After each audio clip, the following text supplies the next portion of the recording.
I love you.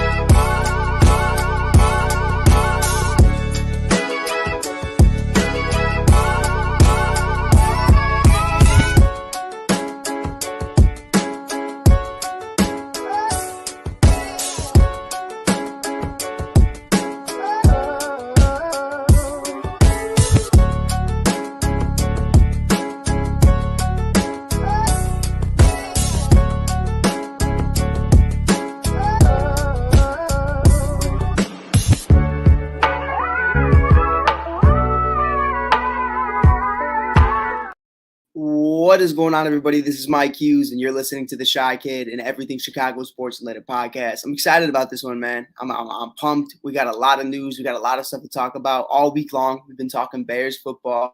Shout out to the Chicago Cubs for giving me nothing to talk about for the last 60 days. But we're trying. We're adamant. We're excited. There's a lot of things going on throughout the city right now. Obviously, the Chicago Blackhawks still have Connor Bedard tearing up the league right now as a rookie. Definitely winning Rookie of the Year. Zach LaVine could potentially return to the Chicago Bulls as soon as tomorrow against the Charlotte Hornets without LaMelo and Lonzo Ball. With that being said, though, getting into today's game plan, what we're going to be doing, the conversations we're going to be having, really just breaking down a couple things that I really want to think that could be conversations down the line as the season continues without Chicago Bears football. First and foremost, we're going to be talking about Tyrique Stevenson and his defensive Rookie of the Year caliber season. We're also going to be talking about the Pro Bowl, Montez Sweat, Jaylon Johnson, a very angry DJ Moore, and so much more. But I appreciate you guys for tuning in. If you guys are new here, hit that follow button if you haven't already. We're also going to be doing a mailbag Thursday. I was expecting to do this on Monday, but came in on Thursday, so it's perfectly fine. I'm excited about it. First, I want to do the mailbag. I'm really excited about this one. If you guys don't know already, if you're watching this on TikTok, you're listening to this on Spotify or Apple, I always have my Richard Dent jersey in the background of every video. But today, I got a new package. I got this joint right here. I'm excited about it. We're going to open that bad boy up. We'll see what we got cooking for 2024 because I want to kind of revamp everything we got going on in the studio. Let me make sure that's not too loud in y'all ear. But, yeah, I was really excited about this. I thought it was going to be really sick, really cool. I kind of hate the way they packaged it because there's way too much tape. But nonetheless, man, I mean, it's going to be cool. It's going to be fun. It's going to be exciting to really see what we have the potential to do in 2024. And you know, I felt like a new mic, getting a new laptop eventually too. You know, there's a lot that goes into that. This is like making me look bad right now, man. There's way too much going on. Let me see. But yeah, I saw this on eBay. I could not risk not getting it. We got it right here.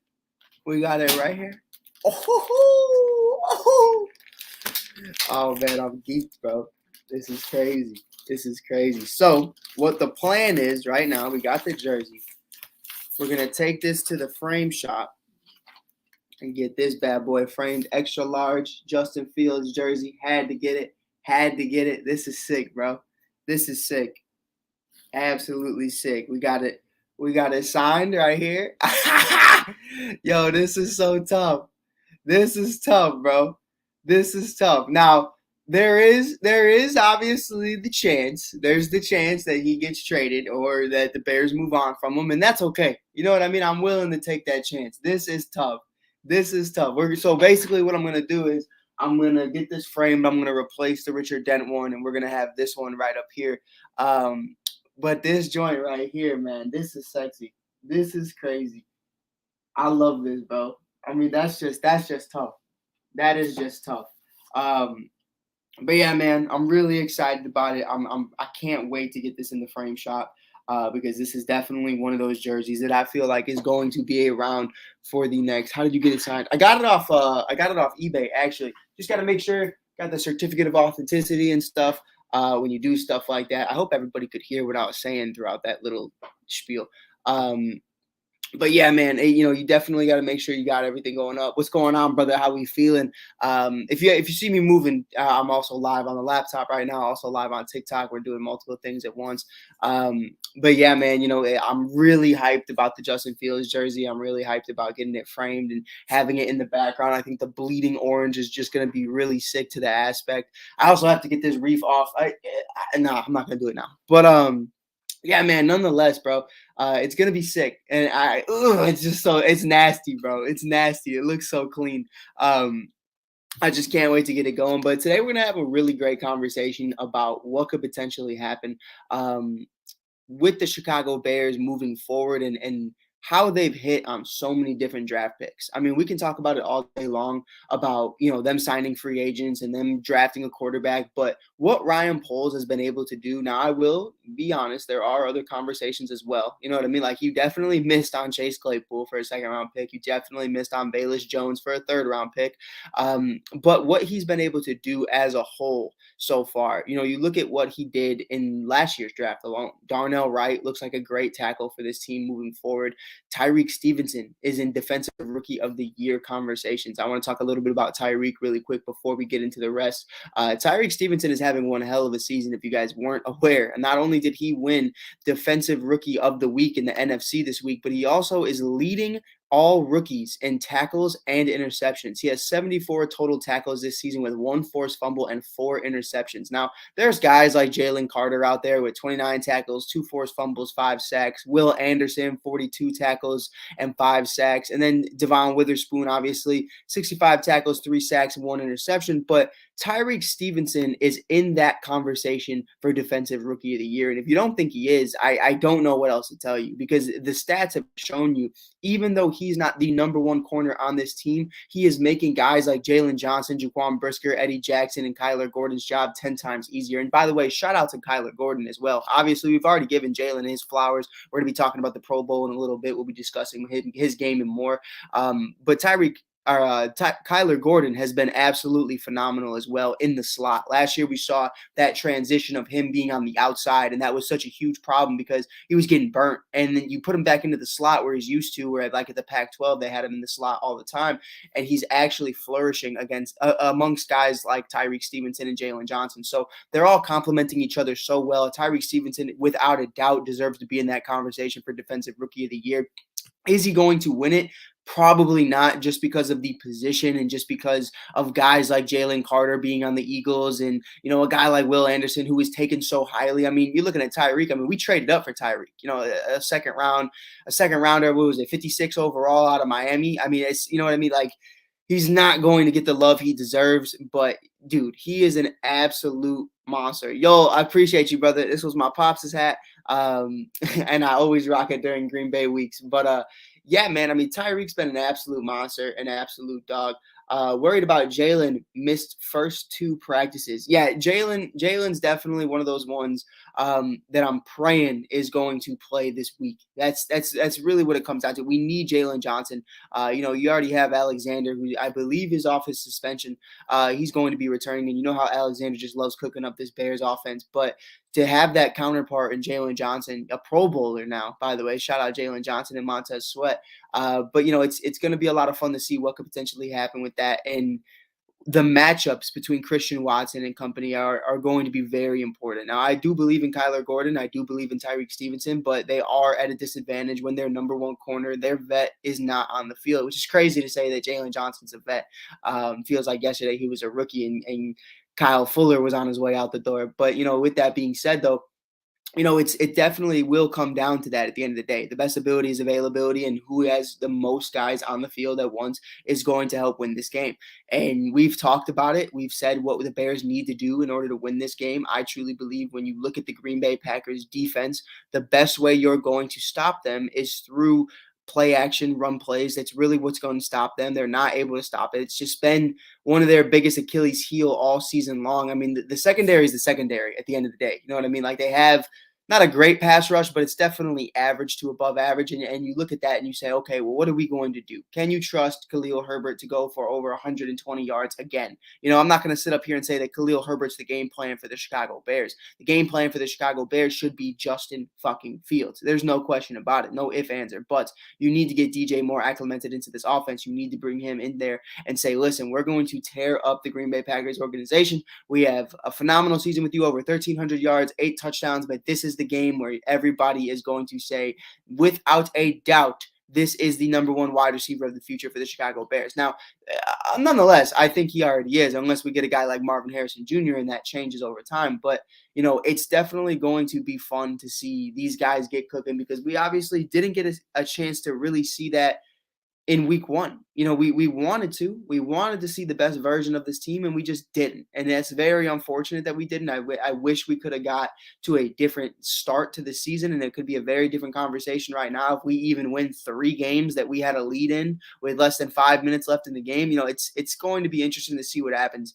But at the end of the day, I think all we can really do right now is just pray guys like Jaylon get on the field, pray everybody gets healthy, and then we'll go into Green Bay and we'll be some spoilers, baby. I mean, that's exactly what it is right now. And Packer fans and everybody else are talking about, oh, this, and that. You're just a spoiler because you couldn't make the playoffs. Yeah, I am. I don't care. This is my Super Bowl.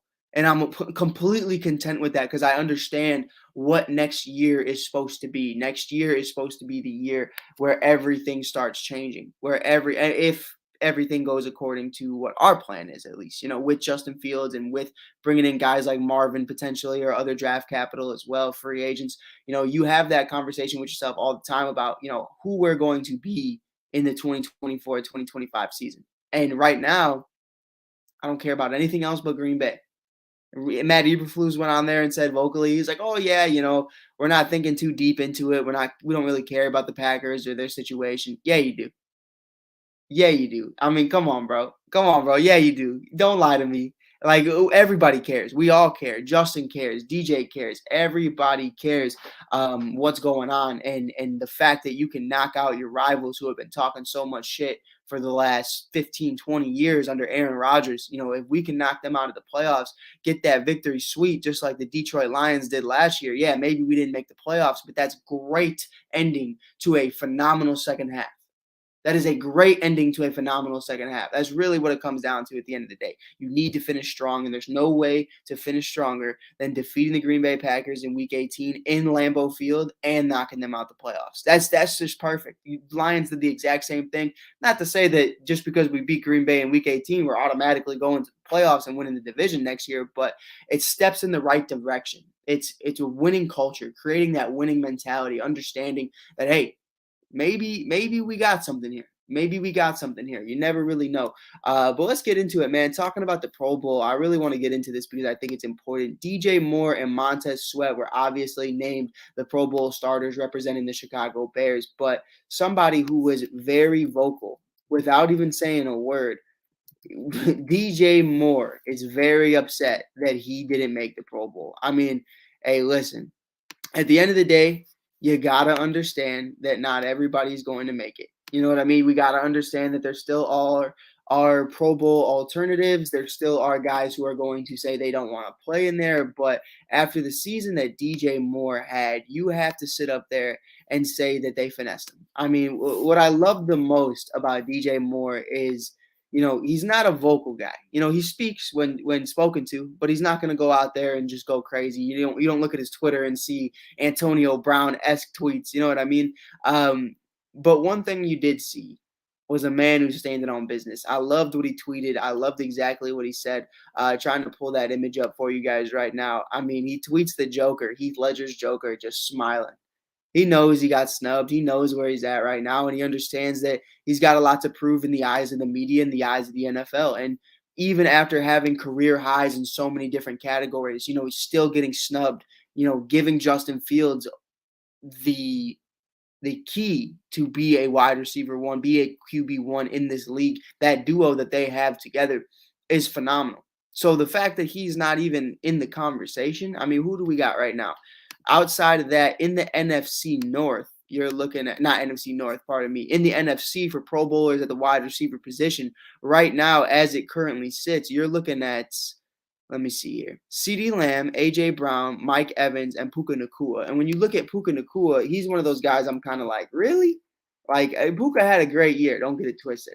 But did he have a better year than DJ Moore? Is kind of crazy. DJ's got more touchdowns, 8-5. Obviously, Puka has 1,400 yards, but DJ has 1,300 yards. So what are you basing it off of other than the fact that the hype of Puka Nacua being a rookie? You know what I mean? And hey, 1,400 yards is great for a rookie. Don't get it twisted. But DJ Moore had a phenomenal season. So I'm not going to sit up here and say anybody was robbed, but I did love the response by DJ Moore because I did think it was very important to get their opinions on how they all feel. I also saw Jaquan Brisker was very vocal about, man, what the fuck? Like, he's sick to his stomach about how Budda Baker made it over him, especially in the season that Brisk had. Brisk was absolutely phenomenal. And then there's guys like Tevin Jenkins, but Jenkins did miss a couple of games. So, I definitely can't understand that. And you also look at what the NFC has at the offensive guard position. I mean, it's absolutely crazy. There's monsters out there. Be afraid.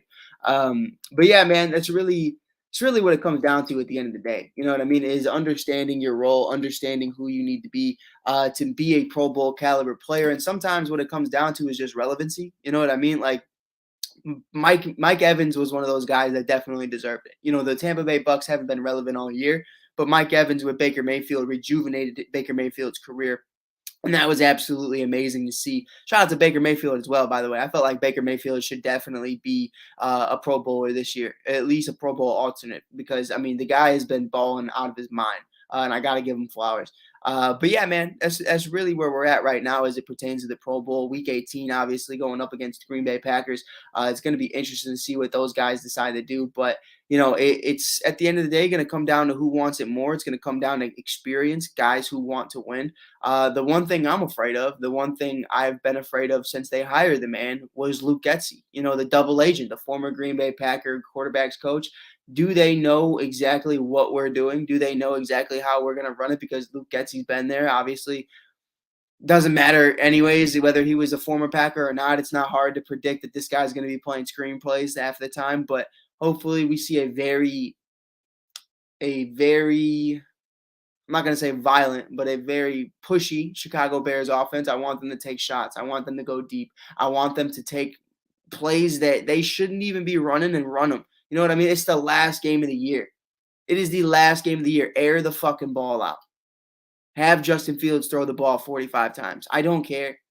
At the end of the day, like, I do agree with Matt Eberflus on one point. As much as I would love the Green Bay Packers to get eliminated by the Bears, I also don't care about the Green Bay Packers right now. You know what I mean? Like, I care about the development of Justin Fields. I care about him finishing the year off strong. I care about what he needs to do in order to prove to everyone that he is the quarterback of the future. That's really where I'm at right now as it pertains to that. But you guys let me know in the comments. I'm going to get off Facebook Live right now. I'm going to remain live on TikTok, so don't go anywhere. But with that being said, though, I'll check you guys out later. We're going to be going live later tonight with my brother Rob Scott. We're going to be talking Bears, Bulls, NBA, WNBA, college basketball, college football. We're going to talk it all, baby. It's going to be a lot of fun, so make sure you tune into that as well. Until then, I'll check you guys out later. Peace.